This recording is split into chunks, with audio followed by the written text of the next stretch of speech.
the majority of these disorders are just maladaptations to survive. They're just survival mechanisms, right? They're maladaptations to stress. These are perfectly normal responses to prolonged stress, yet we're calling them disorders. You have anxiety disorders. Let me tell you my disorders list from age 24 on. I was diagnosed with anxiety disorder, panic disorder. I had OCD. I was definitely defiant, rebellion, right? I wasn't actually diagnosed with defiance, disorder. I wasn't diagnosed with any of those, or dissociative disorders. But I had ADHD. I was later diagnosed with ADHD. And when you look at the overlap of these disorders and the symptoms of these disorders, what's the one thing they all have in common? Trauma, trauma, trauma, trauma, trauma. So we're going into the doctor. Let's say our parents bring us in, or we bring ourselves in, because we're having all of these physiological responses to stress and these behavior maladaptations to stress, and to our state being constantly in fight or flight, into sympathetic or dorsal. And we're going in, and we can be diagnosed with any number of disorders, right? Complex trauma, misdiagnosis, BPD, panic disorder, anxiety disorder, ADHD, OCD, ADD, postpartum anxiety, which I was also diagnosed with. All of this under the umbrella of what? Trauma. Yeah. So we have an epidemic of mental health in our country, and we're not looking at why. We are not only, like you said, we're demonizing people that have mental health crisis. We're weaponizing it in courts. We are sexualizing it, right? We're sexualizing. She has daddy issues. She's, sexy but psycho. All of these kind of like we're sexualizing women that most likely were sexually abused. 1 in 5 women will be raped in their lifetime. 1 in 4 will be sexually abused in childhood. 1 in 3 will be sexually assaulted. So these women are carrying incredible, immense amounts of shame, deep inner shame, toxic shame, which is one of the markers for complex trauma, CPTSD. It's toxic shame. The difference between PTSD and CPTSD is going to be toxic shame, social anxiety, self-abandonment, a vicious inner critic, and emotional flashbacks. To where PTSD is going to be visually flashing back, CPTSD is emotional flashbacks. Something you do reminds me emotionally of something somebody else did to me. And now that emotional flashback could last 15 seconds or 15 days. Did you go keto and thought you had to give up wine? Well, let me introduce you to Dry Farm Wines. It is the world's first sugar-free alcohol that is lower than your typical wines, organic, made at local farms that do it the right way. Most of the wines that you buy are from 3 really big companies, loaded with additives and preservatives, so many dozens of those kinds of things. You don't want all that junk in your wine. So go to dryfarmwines.com/Jimmy and they will ship you these wines. And just because you listen to this podcast, Dry Farm Wines is going to give you a bottle in your first order for just 1 cent. Go to dryfarmwines.com/Jimmy and you will get your bottle of wine for just 1 singular penny. Go check them out. Dry Farm Wines, you guys. It's wine o'clock somewhere. Let's go get some wine. You know what does it for me, Melissa, is hearing a song from that era in my life.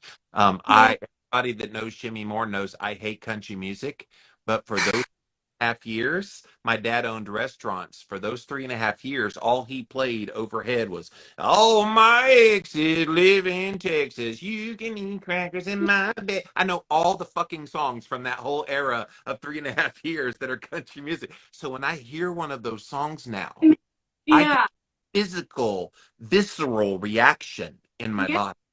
Yeah, and what happens is you'll go into one of the states. So the polyvagal ladder that I was referring to, or the autonomic ladder, is going to start with ventral vagal, which is social, safe and social. We're here, we're safe and social. Maybe we're co-regulating, or I just feel very good. I'm in a good state. And then the next state would be sympathetic nervous system. Now this is, more primitive. This is our fight or flight. We're mobilized, we're agitated, we're frantic. What we're doing is we're suppressing our immune system. Our body is saying, I need to deal with this threat in front of me. It used to be a lion, right? It used to be a lion, and now it's the mortgage is due, right? Somebody cut me off in traffic. So now I'm mobilized, right? And then the most primitive is dorsal vagal, where it's like you play possum, you shut down, you numb, you collapse. This is depression. This is freeze or fawn, right? Now these are your 4 Fs: fight, flight, freeze, or fawn. Now, I would argue that most disorders are going to be able, you're going to be able to say that they're fixated responses to these. So a fixated depressive or shut down, fixated dorsal vagal would be depression, dissociative disorders. Okay. Fixated fight or flight is going to be narcissistic personality disorder, OCD, ADHD, BPD. So we're talking about a lot of disorders that are fixated states. These are we're unable to get our nervous system out of this state. And that's primarily, what I found in my practice as a nutritionist is every single person had this dysregulated nervous system that was causing digestive issues, inflammation, gut dysbiosis. Gut dysbiosis travels to the brain, right? So now we have neural inflammation, and that's driving mental illness. Mental illness, to me, it's unresolved trauma, it's subconscious limiting beliefs, it's physiological imbalances, and then we're going to go over to addiction. Now addiction is going to be the coping mechanism. What are the coping mechanisms that many of us take on to deal with the unresolved trauma that we're feeling in our body? Sugar. It was sugar for me. And there's so many. People think, oh, addiction, well, if you're an addict, you're an alcoholic, you're a gambler, you're addicted to sex. Listen, almost every single person I know is an addict. Almost every single person. I can sniff it out in anyone. I am an addict. We are all addicts. As soon as we use something outside of us to calm our nervous system, do you pick at your head? Do you watch a whole bunch of emotional videos? You have this emotional addiction? Do you have an emotional addiction to your partner? Yes. Hallmark Channel movies get me every time. So I'm serious. Well, they're all addictions, right? These are all addictions. Addictions come in many, many forms. And we demonize those as well. We demonize people who are just dealing with their environment. And what we're saying is, here is this magic pill that we haven't proven works. We're saying, you know what? We're going to just spot treat you. You must just have low serotonin. Here's this pill that will increase your serotonin. Yeah. And we studied it for 4 years, but you should take it for the rest of your life. We'll see what happens.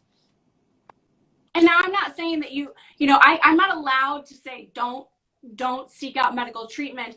Obviously, you need to talk to your doctor about that. I'm not a medical doctor. However, I think that being someone who's been diagnosed and has been on antidepressants and on benzos, I'm going to speak up and say we are not only misdiagnosing, we are mistreating majority of the people in our country. Yeah. Look, when the first line of defense is medication, and look, powerful medications are helpful in the right place. But when you overprescribe things like Paxil and SSRIs and Zoloft and all, we could go down the list of all the different things that people get put on, and they just put them on these drugs, then there's no looking into the root cause of why those things are. And sometimes it's a trauma thing that needs to be resolved where therapy could help. And maybe cognitive behavioral therapy could be a treatment. There's all kinds of little things you can do outside of the medical realm, but unfortunately, medical kind of rules the roost. what's going to change that paradigm, looking at mental health as just a medical thing, not saying it's not in all circumstances, but when are we going to shift the paradigm from being just pharmaceutical? And I've heard like brain shock treatment. Oh my God. Like I had a guy on my show last year that's what they did to him. And he Yeah, part of his memory because of that. And it's like, that's some scary stuff. Like yes. over to people like yourself who are looking at it from a deeper, more holistic way. Well, and it doesn't have to just be, right? Like for my clients, my practice, I'm really looking at tackling it in a more integrative approach that says, listen, if you, you have trauma, you come to me, you have trauma. Well, let's talk about your nervous system. Let's do these things to help your nervous system. Let's heal your nervous system, regulate yourself, teach you mechanisms, right? Maladaptive responses to stress means they were learned. Now we can replace learned behavior with more functional approaches to stress. Okay, Yeah. so can help there. And then, what's going on in the gut? What's going on in the brain? Well, let's treat that, not treat, but we can look at that. We can do amino acid therapy. We can fix your diet. We can do so many things. Some people, they just need to be out in the sun. We know that. Some people just need vitamin D. There are many things that we can test for, look for. And on that, there's Brendan Vermeer, the holistic savage. He's come out with the mental map, which is a list of biomarkers that help predict and mental health. So he can say, look, on this here, it says you have increased zonulin, you have gut dysbiosis, you have, so now we can look at this and take that into our approach. It doesn't have to just be holistic. It doesn't have to just be woo, but let's include the things that we know work. Let's include all of the things. And you mentioned, cognitive behavioral therapy. Now, it's not a very trauma-informed approach. So Right. I think the biggest thing is we need complete reform of our mental health care system. We need complete reform. Yeah. A trauma-based approach in our courts. We need it in our mental health. We need it in our doctors. We as nutritionists and people in this field talk a lot about how your doctor doesn't say what was in your diet. Right. Well, how are you sleeping? You yeah. had a friend on the other day and talking about sleep. Sleep is a skill and how important sleep is. Miss Molly McLaughlin. Oh. I love dearly. Sleep is so important. But what happens when we're in sympathetic nervous system, fight or flight? We're stuck. Well, we're waking up at 3 a.m. because it's a trauma response. This is a trauma response, and we don't have much control over it. When we go to the doctor and they say, here's a sleeping pill. Yeah. Let's camp out at nutrition for a second, though, Melissa. Yeah, camp out. I feel like the standard American diet has caused and exacerbated so much of the mental health issues that people deal with, both from the abuser that would end up abusing, especially children, but even like the adults with trauma that then grow into and they're eating all this food. I can tell you throughout my late teens and 20s post trauma, like I said, sugar was my addiction and I couldn't get enough in my mouth. And look, I never stopped and made the correlation until like just 3 or 4 years ago of why did I do that? What was the propensity to binge eat and then binge all this like junk that I now know is clearly junk food? Well, I didn't smoke or chew or girls who do, and all the things. I didn't drink. I didn't do all the other acceptable addictions that you can recover from. I ate food, and I would argue most people um, do that because this obesity epidemic, could the obesity epidemic actually be a mental health epidemic coping mechanism? It is. I believe it is. So that was one thing that I saw with all my nutrition clients. Like I said, they all had trauma. They all were coming to me like, I'm eating too much. I'm not eating enough, and I'm just like, wow, like from the school of thought of like intuitive eating and understanding when to stop and when to start, you're emotional eating. And that was never my thing. That wasn't my thing. I had other things. But also in addition to the emotional eating, right, we're soothing our nervous system. It's just nervous system regulation. In addition to that, we have the chemical substances. So the junk food that a lot of us the turnkey kids that we call them, the turnkey kids. Yeah. Our parents filled our pantry with Little Debbie's, Zebra snacks, all that stuff, and Pop-Tarts, and we would just eat that stuff after 3 o'clock. We got home, shove it in our face, and there's addictive chemicals in that food.